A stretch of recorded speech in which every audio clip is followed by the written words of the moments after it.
Hello everybody, Gordon Odgers here. We'd like to have a festive season message using YouTube. We have found that the members don't really open the written communications very much. They only open 30% of the members open them, whereas 70% open the clips. So we're going to give this route a bash.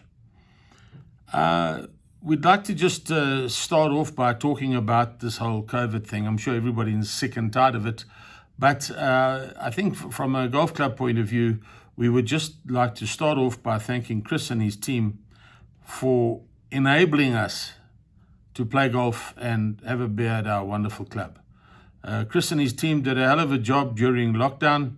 They kept the course in reasonable shape so that when golf did open, it could open pretty quickly thereafter, and the golf courses are fantastic. The whole bubble that we have here, the security bubble that we have, is fantastic. We can play golf, we can have a beer, we can socialize a bit, we can have a shower if we want to, and the halfway house is open. So thank you, Chris, to your team. It's fantastic that we are able to come to the club. Sitting at home for a few months really does get everybody to really understand the value of a club when you can't be at it. So yeah, here we are with a bubble. The bubble is, we could be going into a second lockdown as everybody is watching what's going on. We're having to be super careful, and along those lines, the management have just made the decision half an hour ago to unfortunately cancel the 8-ball Commando for Friday. One of the best days of the year, fantastic hangover from the old Kensington days, and really good stuff.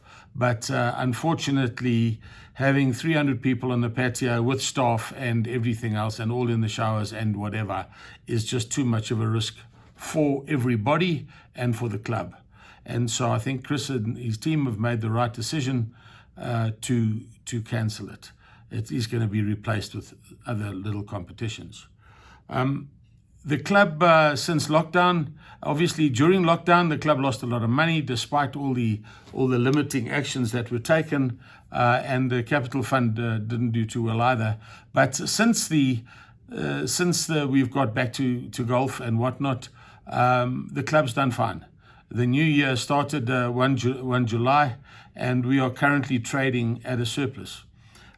This is mainly due to golfers from around the country wanting to play our fantastic golf courses, but also to the extreme efforts of Eric, Janine, and John in the F&B department, who have done a hell of a job with home deliveries and specials and delivering food and booze and everything, and now picking up a lot of functions. Obviously limited with social distancing, etc., but still doing a hell of a job. So our big thanks to them. If we just reflect on where we are with everything, and we've all done a lot of reflections in the last year. Where's Royal? Where's golf? What's happening in South Africa? What are the challenges? All those sorts of things.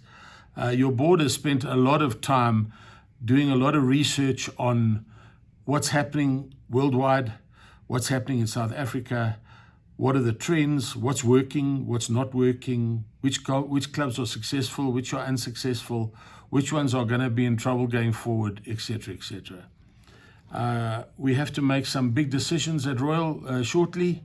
The one decision we do know is that doing nothing's definitely not one of them. And so we want to make sure that the board, the project team, and all the members are fully appraised of everything when we're going into these decision-making modes.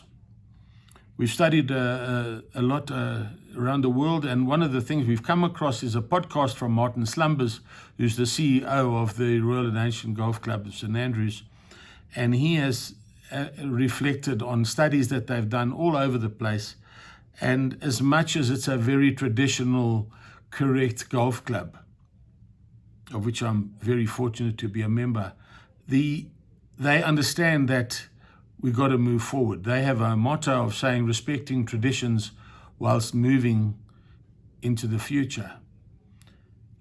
There's a podcast which will be attached to this communication by Martin Slumbers. It's definitely worthwhile listening to. It's interesting in that the sort of thumbnail sketch of it is that if we don't move into young family, kids, country clubs, etc., we're going to be in trouble.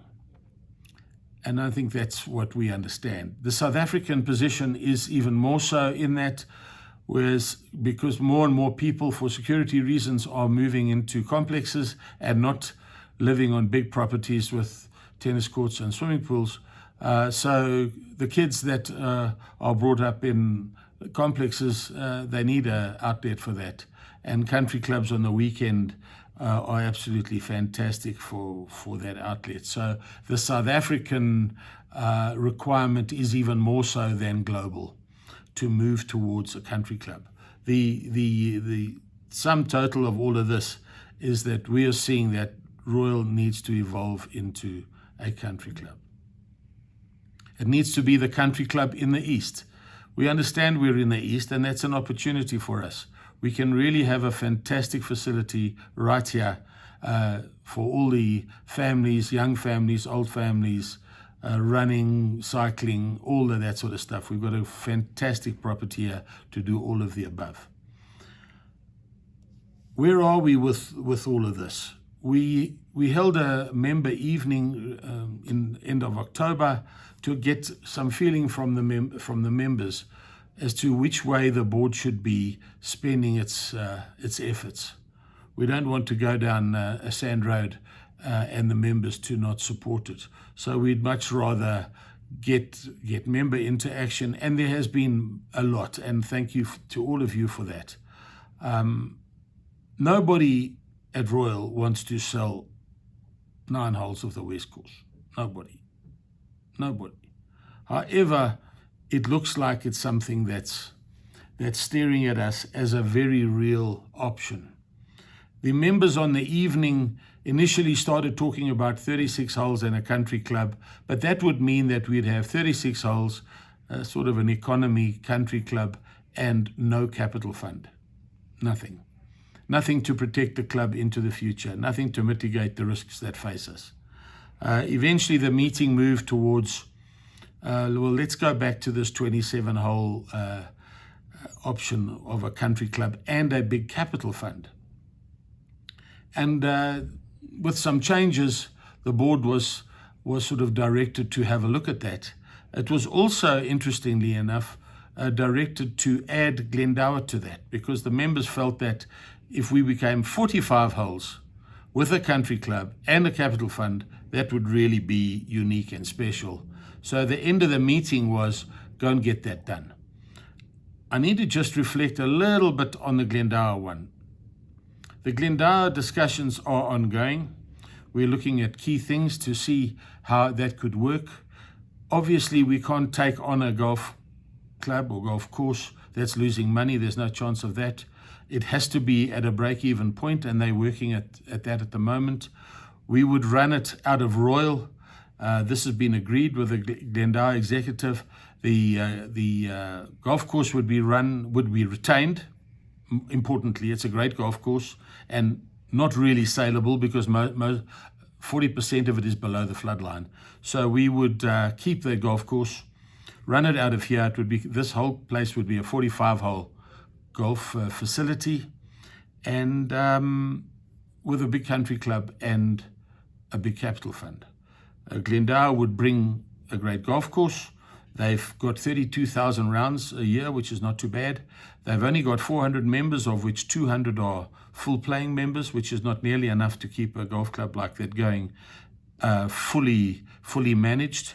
And they also have committed to bring 30 million rand in the capital fund once their property is rezoned, which they're expecting in 2021. And so that would be a wonderful addition. So the board and the project team was mandated to go and look at that, and that's what we're doing. The board has recreated the project team, have asked John Saker to head it up, and he has thankfully agreed to that, assisted by Andrew Lovell. So we've got a couple of, and Brian Wilmot, we've got a couple of members that are prepared to work on this and bring their expertise to it. And we're working on it. We will be, when we know anything more of any significance, we will be reverting to the members. And so I'm guessing that we'll be talking again to the members in February. And we don't want to rush anything. We want to go at this thing properly and have the members fully informed, because it's a big decision, and at both Royal and Glendale. So that's what we're doing to try and make Royal sustainable into the future. We're working on that. Hopefully we can bring that to the party, and Royal will be a good place to be for a long time to come. That's pretty much the end of the message from me. I'd just like to once again thank the management, board, everybody else, project team, staff, everybody of Royal for making it such a wonderful golfing experience for all of us. Please drive safely if you're going away. It doesn't look like you're going overseas, but wherever you're going, be very careful. The festivities are going to be rather subdued this year, but I think that's a good thing for all of us. So let's hope that we have more golfing and better golfing in next year. We'll see you at the course. Thank you.